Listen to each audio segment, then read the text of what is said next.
What's up, YouTube? Got a few minutes.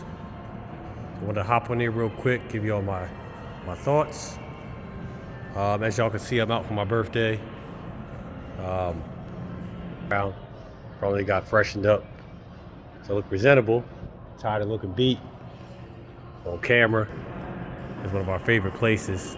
Well, it's the only spot that we really go to, honestly. Both my wife and I have been spa, but she went a few times and she enjoyed it. When I go, I really just usually go for what is it? I go for a massage. So if she's going for the spa and a massage, I really just go for a massage and feel like I had time to just be chilling in the spa. But listen, I want to talk to y'all real quick about something because it's been on my mind for a few days, and it's a really simple concept. We've all heard it before, but I'm gonna give y'all my perspective in 10 minutes or less. And as you can see, the name of the video is Pick Your Heart, pause. Right? No Diddy. But seriously, what got me thinking about this is very simple. My son, a teenager, he started his first job, which I helped him get a few days ago. He's supposed to start last week, but he started this week, right? Now, this is nothing against my son, right? As I taught him, you get a job, you get paid based on the value that you provide, so you provide value to other people and they pay you for it. That's just the premise of a contract, of an employment contract, whether it's an accountant, whether it's, a teacher, whether it's a police officer, what a judge, you name it, you get paid on the value you provide, and sometimes you get overpaid, but that's all a matter of opinion, right? So for his first job where he's just breaking into the workforce, we could have put him in fast food, but we didn't want him to have that kind of labor as his first experience, right? So we decided something a little bit less labor intensive for him. And because of that, he's getting paid, about $11 an hour. And I started thinking, like last week, about, I have a contract that I started almost 2 months ago with this firm I work for, right? And so for every file I turn in, I made $65. Let me tell y'all what I do, right? I go out where there, is a car that got damaged from a car accident. It could be a commercial vehicle. It could be just a standard car, that a regular, person owns, and I gotta go get pictures of it. Pictures of the inside, pictures of the outside, measurements of the damages. Honestly, I get these inspections done in like 5 to 7 minutes.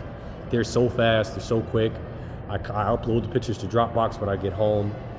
I label the pictures, and when I download the pictures from Dropbox, I label the pictures in the software once I upload them, and then I write like a little 3-4 sentence report. And doing all that typically takes me about 15 to 20 minutes, not including the inspection time. So we're looking at less than half an hour, $65, right? Now $65 is almost equal to 66, right? $66. 65 is almost equal to 66. And $66 is what my son would make working $11 an hour for 6 hours. So for a half an hour of work, I'm making more than he's making in 6 hours of work. And I'm getting that.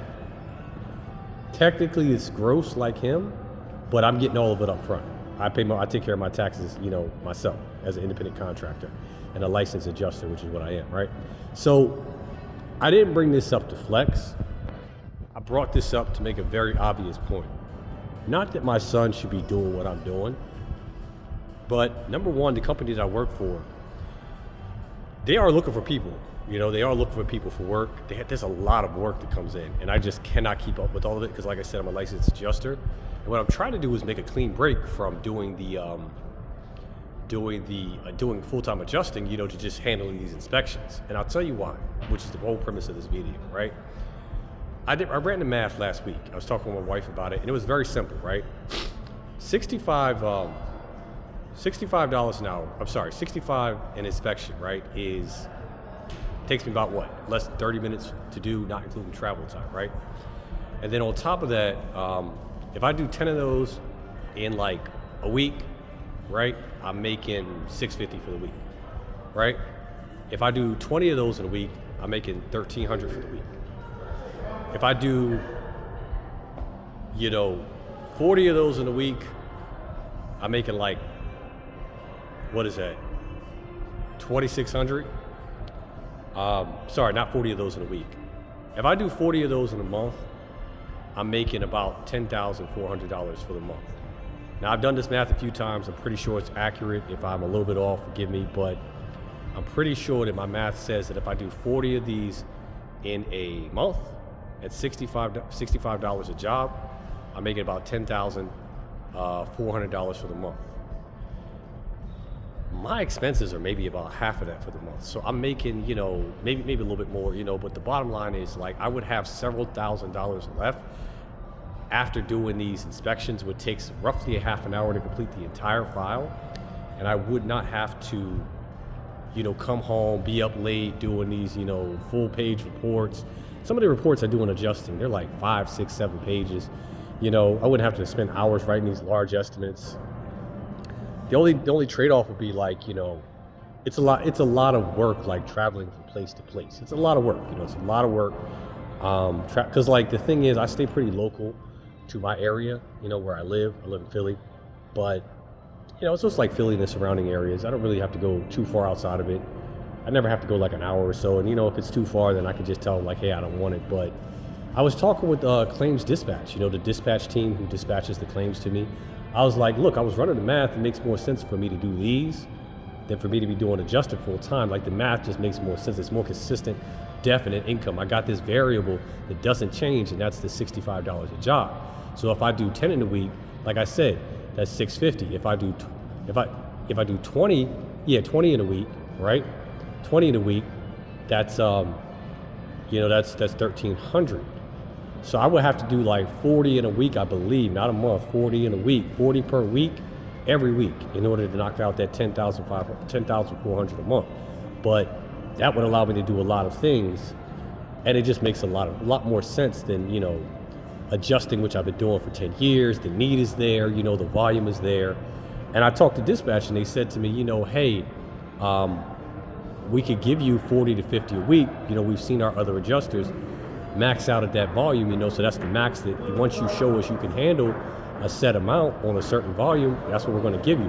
They're already giving me like 20 a week, something like that, so they're giving me a lot. It's a lot of work to handle, and it's very difficult. It's challenging for me to keep up, because I'm married, I have a toddler, I have a teenager in high school who now also has a job. I almost always have the vehicle. We only have one vehicle, so it's a lot, it's a lot. And I did talk with somebody recently about partnering with them to knock these out, so again, when you use your brain, when you build relationships, you can go farther than if you choose. What's that saying? If you want to go fast, go alone. If you want to go far, go together, right? And I'm not the first person to come up with that. We've heard that saying before.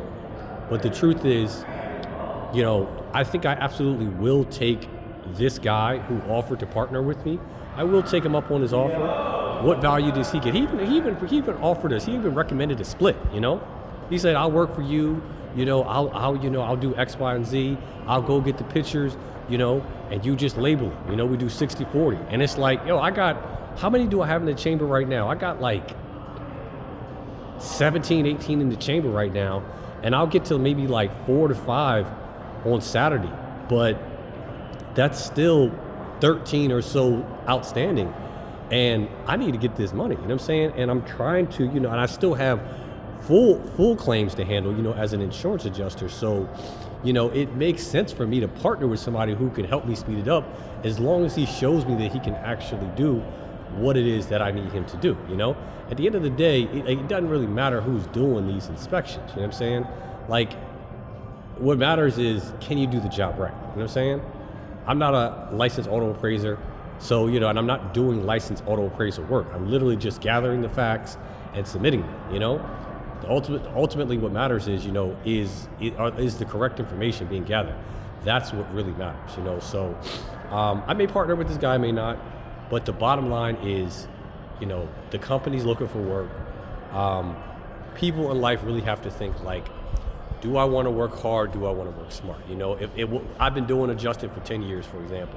And what has it got me? I can look at the average amount I made per year, and then I can look at, you know, this role right here with this fixed variable, which is not going to change, which is this, you know, $65 a job.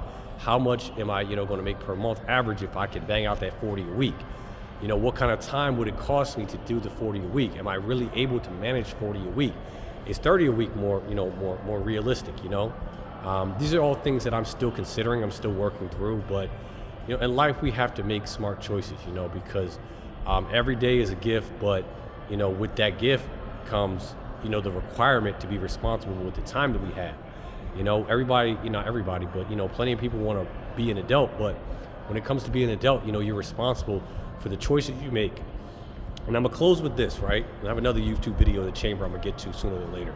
But in the book I published, I quoted one of my favorite books, a DC comic book written by Mark Waid called Kingdom Come, right? And in the foreword, the author writes, we have a responsibility to know who we are, where we are, and what we can do.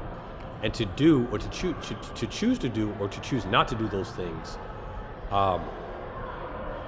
that is what Kingdom Come is about. And essentially what he's saying is we have a responsibility to the world and to ourselves to make well-educated decisions instead of blaming other people for where we end up, because that is part of the critical thinking process. That's part of the maturity process. That's part of the growing up process. So I hope that makes sense. I hope this speaks to somebody. You know, if you're looking for work, you're in the Philadelphia area, hit me up. I'll pass the claims manager's information over to you. Like I said, you don't need a license. You just need a vehicle, and you need a phone, and you need to be able to bang these out, you know? And honestly, if you could do 20 a week, that's 1,300 a week. If you could do 30 a week, that's, what is that? That's like 1,950 a week or something like that, you know?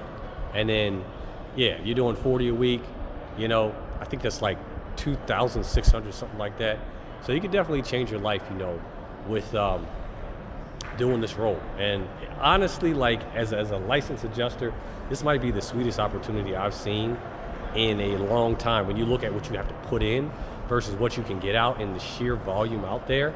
So, you know, what did Alex Baldwin say in Glengarry Close? The money's out there. You know, you pick it up, great. You don't, I feel got no sympathy for you. So, you know, I'm giving you the information. You do what you want with it. I got to get back upstairs. It's my birthday. I got to get back to my wife and my son. So y'all take care, and I'll catch y'all on the next one. Deuces. Peace.